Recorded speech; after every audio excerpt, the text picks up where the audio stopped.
Bonjour Françoise Hardy. Bonjour Léa Salamé. On fête aujourd'hui sur France Inter la sortie de votre nouvel album, Personne d'autre. Un album à la beauté mélancolique déchirante, dit Télérama. Cet album est un miracle en lui-même, on a failli ne jamais l'entendre. Oui, c'est une surprise pour moi aussi parce que je n'avais pas du tout dans l'esprit de faire un nouvel album, ne serait-ce qu'à cause du stress du stress que ça provoque et de l'énergie qu'il faut dépenser pour ça. Et puis ça s'est fait presque malgré moi.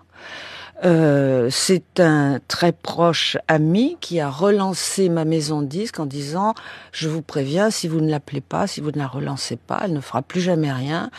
Et j'ai commencé à recevoir pas mal de liens pour des groupes plus ou moins branchés, des propositions dans le genre on peut demander à Vianney d'écrire pour vous ou à Julien Clerc, etc. Et moi c'est pas du tout comme ça que je travaille. Et de guerre lasse, j'ai envoyé à la maison de disques cette chanson finlandaise du groupe Poets of the Fall que j'avais découverte mais tout à fait par hasard plusieurs mois auparavant. Sur YouTube, parce que vous passez votre temps sur YouTube. Oui. À l'époque, c'était surtout parce que Thomas était en tournée et il y avait souvent des documents de son spectacle de la veille, etc.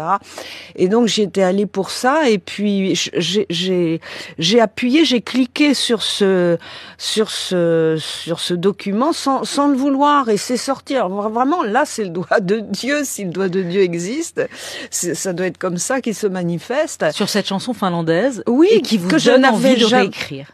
Oui, voilà. Ça m'a emballé vraiment et à tel point qu'il y avait des moments où je me disais peut-être ça serait bien que je l'adapte, peut-être ça serait bien que j'essaie de la chanter. Oui. Et elle est dans l'album. Je disais un miracle parce que il y a le fait qu'en 2012 à votre dernier album Amour fou, vous dites ce sera le dernier, j'arrête d'écrire, et il y a vos problèmes de santé. Oui, c'est ça. Non, mais c'est-à-dire que l'album que j'avais fait en 2012, L'Amour fou, j'en étais fière et contente à tout point de vue. En plus, je n'avais eu aucun problème pour le chanter, alors que toutes les chansons n'étaient pas faciles. Il y avait eu une sorte d'état de grâce. Et vous avez dit, je m'arrête là. Et je me disais, jamais je ne pourrais faire mieux. Donc, je me disais même pas, j'arrête là, mais je n'envisageais vraiment pas d'aller plus loin. Surtout, en effet, vu mon état physique qui n'était pas brillant. Alors, ces problèmes de santé qui ont été très graves, vous en avez parlé. Est-ce que ça vous a fait du bien de retourner en studio, de chanter à nouveau ? Je ne sais pas si ça m'a fait du bien. Ce qui m'a fait du bien, c'est de recevoir des mélodies qui me plaisaient vraiment et d'arriver à écrire dessus. Parce que quand je reçois la mélodie et qu'elle me touche, parce que moi, il faut que je sois émue par la mélodie et par sa beauté, je commence à être angoissée parce que je me dis, est-ce que je vais arriver à écrire quelque chose dessus qui soit à la hauteur? Et alors là, les bonheurs, je les connais quand je suis parvenue à écrire un texte qui me paraît à la hauteur de la mélodie. Il y est question de mort. La mort est présente dans cet album, dans deux chansons. Mais ça n'est pas délibéré du tout. Oui, dans deux chansons. Train spécial et le large. Ah, c'était pas une manière d'exorciser les choses ou parce que vous avez flirté avec la mort Non, pas du tout. En 2004, j'avais écrit le texte sur Tant de belles choses et ça disait exactement ma position par rapport à la mort. J'avais absolument pas l'intention d'écrire autre chose. Simplement, Train spécial, donc qui parle plus ou moins de ça. C'est une mélodie d'Eric Benzi avec qui j'ai eu la chance de travailler sur 9 chansons. Et dessus, il chantait plus ou moins en yaourt anglais, il parlait de train spécial. Je me suis dit, je vais garder cette idée, mais je ne pouvais pas, à l'âge que j'ai, parler d'un train spécial qui m'emmène au bord de la plage avec quelqu'un, etc. Donc je me suis dit, je vais parler d'un train spécial qui vous emmène vers l'éternité. Qui m'emmène vers l'infini, vers l'infini cosmique. Sauf que vers l'infini cosmique, vous vouliez y aller avec quelqu'un. Oui, puisque c'est une déclaration. Oui, mais à qui? Alors, il faut pas prendre tout au pied de la lettre, justement parce que je n'ai pensé à personne. Vous savez, vous avez, quand vous devez écrire sur une mélodie, vous avez des contraintes mélodiques et rythmiques.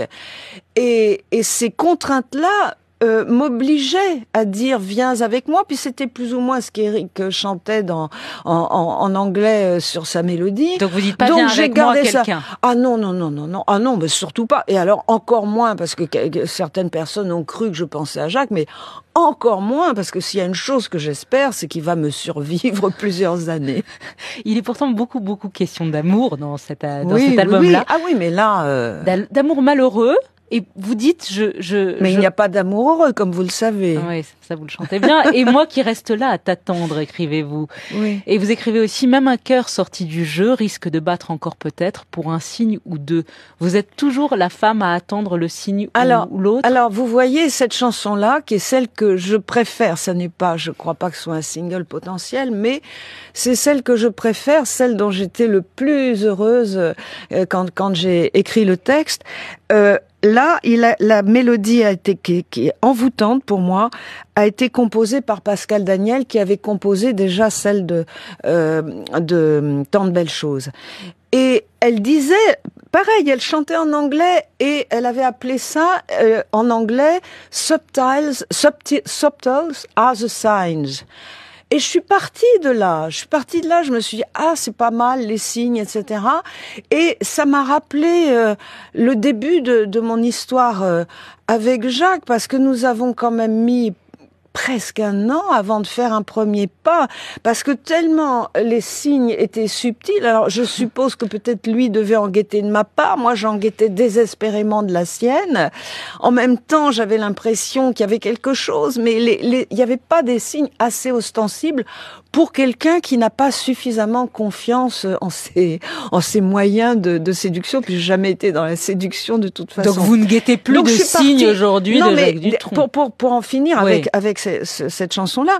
Donc je suis partie de ça, et ce texte-là, c'est une espèce de condensé de la relation que j'ai eue avec lui. Et qui est aussi le cas aujourd'hui? Je veux dire, aujourd'hui, vous êtes là à guetter un signe ou deux? Oh non, fini. Non, ça c'est fini. Vous guettez plus rien? Non, ça c'est... Mais qu'est-ce que vous l'avez aimé? Ah bah oui, non, mais ça c'est la grande histoire de ma vie, bien sûr, mais je crois que pour lui aussi. Hein. Il l'a écouté, l'album? Il l'a entendu? Pas encore, je le lui ai envoyé parce que j'en ai reçu 2 exemplaires seulement samedi dernier. Je les ai postés le dimanche. Vous qui êtes souvent sombre, mélancolique, parfois critique de vos contemporains, Françoise Hardy, est-ce que cette guérison physique, est-ce que cette résurrection avec cet album vous a un peu réconcilié avec le genre humain, vous a un peu apaisé, vous a un peu adouci, ou on ne change pas, Françoise Hardy, vous restez tel que vous êtes? Je ne sais pas, non, parce que pas mal de personnes me posent cette question, ont l'impression que ça m'a donné une sorte de sérénité, etc. C'est sûr que déjà auparavant, je m'intéressais beaucoup à la spiritualité. Et je m'y suis intéressée encore plus depuis, parce que j'ai compris qu'il y avait mes 2 meilleures amies, mon amie brésilienne et mon amie de Suisse, elles sont à un niveau très très élevé qu'on peut pas imaginer et même pas raconter. Et donc je sais qu'elles ont prié chacune beaucoup de leur côté, qu'elles ont mobilisé un groupe de prière qu'elles ont. Bon. Et je crois, franchement, à partir du moment où les médecins ne pouvaient plus rien faire, avaient baissé les bras et avaient demandé à Thomas de rappeler son père de toute urgence de Corse, que la prière a aidé. Je crois que c'est ça qui a fait que j'ai ressuscité un petit peu, et puis après il y a eu les chimios qui ont fini le travail. Et donc mais ce que je voulais dire, c'est que par contre la sérénité, je ne l'ai pas du tout pour la suite des événements, parce que pour moi, puisqu'on parlait des chansons qui évoquent la mort, donc celle de la grande Sophie qui évoque ça, mais d'une manière extrêmement positive, avec des phrases très poétiques et très surprenantes. Pour moi, la mort, je ne l'entends pas assez dire ça. C'est celle du corps physique, mais c'est très pénible. En général, ça se passe dans la souffrance physique et psychique et affective. Mais par contre, la mort du corps, c'est aussi la libération de l'âme. Alors ça, c'est l'élément positif et il ne faut jamais l'oublier. Ces derniers mois, puisque vous parlez de la mort, ces derniers mois ont été marqués par la mort de Johnny Hallyday et de France Gall, deux stars des années yéyé qui étaient sur la fameuse photo de Jean-Marie Perrier avec vous. Qu'est-ce que vous avez ressenti Comment vous avez vécu ces événements-là? Ah, pour Johnny, une énorme, enfin, du chagrin, vraiment du chagrin. Vous avez grandi dans le même quartier à Paris. Vous avez des points on est nés communs. dans la même clinique, on a grandi mais on le savait pas, à quelques mètres les uns des autres, Jacques, Johnny et moi. C'est extraordinaire, je trouve. Mais surtout, Jacques m'a prévenu de ce qu'il avait avant que ne commence, je sais pas, quelques mois avant que ne commence la tournée. Moi, quand j'ai su le mal dont il souffrait, j'étais déjà, mais totalement bouleversée. Jacques aussi, d'ailleurs, ça va sans dire. Et j'ai vécu plusieurs mois où Jacques me transmettait les nouvelles chaque fois qu'il en avait et chaque fois, j'avais peur que la nouvelle que je recevais soit pire vraiment que les autres, voilà. Donc vous avez été touchée par ce... Ah, mais complètement, parce que, personne ne mérite le calvaire qu'il a vécu, mais quelque part encore moins lui que d'autres, mais quoi. Pourquoi? Je ne sais pas. Parce qu'on l'aimait trop. Voilà. Vous l'aimiez vraiment?